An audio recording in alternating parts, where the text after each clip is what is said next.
base sa kwento ninyo, ang maaari ninyong ipagawang dokumento sa lawyer is extrajudicial settlement of estate with waiver of rights and deed of sale.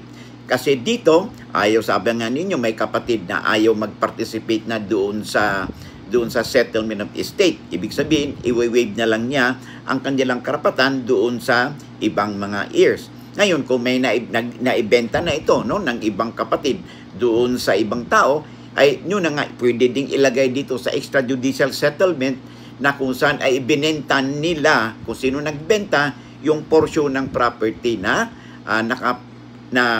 nabili na, na ipagbili ng co-heirs. Okay?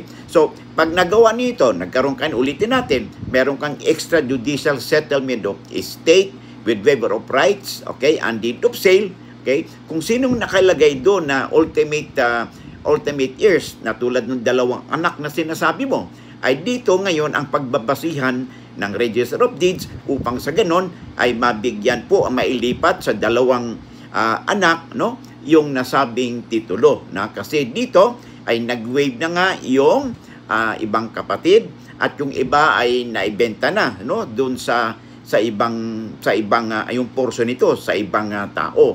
So dahil may basihan ang Register of Deeds dito sa ginawang dokumento, so maging malinaw na kung alin portion ng lupa ang mapupunta lamang doon sa nakapangalan o beneficiary doon sa ginawa ninyong deed of sa extrajudicial settlement of estate with waiver of rights and deed of sale.